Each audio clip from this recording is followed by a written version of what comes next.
Somebody who is dying of AIDS is about as hideous of a thing as you'd ever want to see. Part of my gayness is a gift to chaplaincy in that I had to come to terms with death, and not to mention these are young men dying that are my age, and the fact that that could have been me. I had to come to a different relationship with death than the average Joe did. I can bring that comfort into the room that when somebody is having a meltdown, this can't be happening. It's breathing into a sense of calm, that this is as ordinary as a baby being born. And if birth is a miracle, to me, by definition, death has to be a miracle too. There's a movie, Fearless, that I love. Jeff Bridges, he survives a plane crash. And he doesn't understand why he survived, and people project all of these kind of mythic powers on him. It's an astonishing movie. The last scene of the movie, they're showing then finally the actual crash.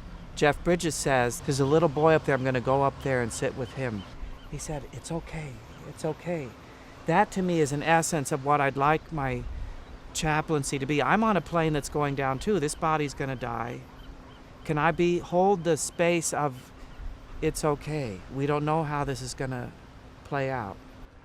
In the greater culture at large, we have sanitized death. We have taken it out of our homes. It's in the funeral home. Now it's not even the funeral home. We cremate people and put up a picture and call it a celebration of life. Viewings are a great idea before the body's cleaned up, to see what death looks like, to get the smell of it, to see a lifeless body unwashed is a gift of perspective. When you're on call, you go wherever, and if you get a page in the middle of the night, it's going to be an emergency situation. So I got paged to the emergency room, and a young man had died in the street, and somebody threw the body in the emergency room and sped off in the car. So I go to the emergency room. There's 15 people there, and they're scattered out in the patio. Some of them are smoking. They look like they're having a party. So I'm with the mom and just trying to gauge where she is.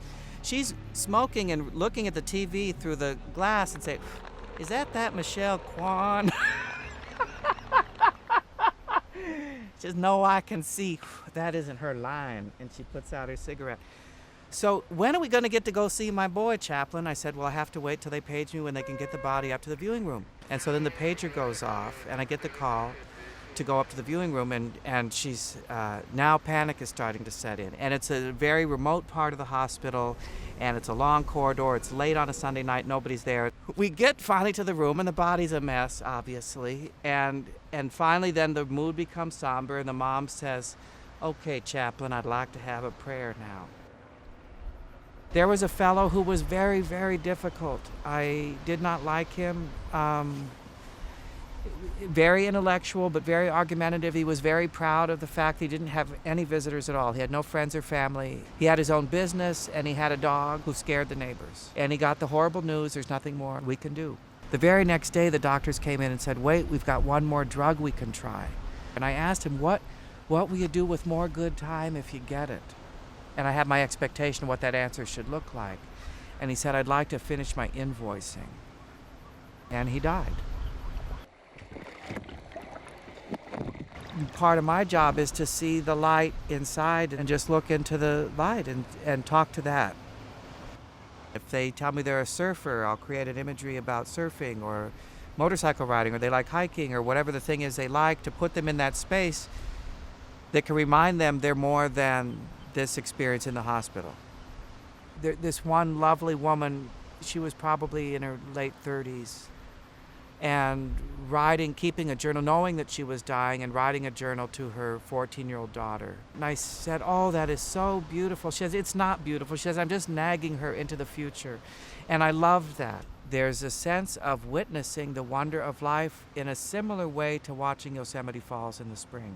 When I'm standing on the ground looking up at Yosemite Falls, I'm filled with awe, and I'm having a spiritual experience. You see Yosemite from an airplane, and the pilot doesn't even call it out. It's a non-event. It's nothing.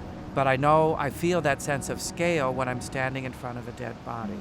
It is holding the space for the question. I don't have a better answer for it than that. It's, where did they go? They were here and they were gone, so what is life?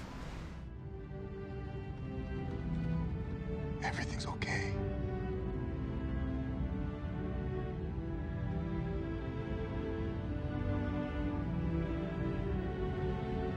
All right, now put your head down. Close your eyes. It'll be over soon. Everything is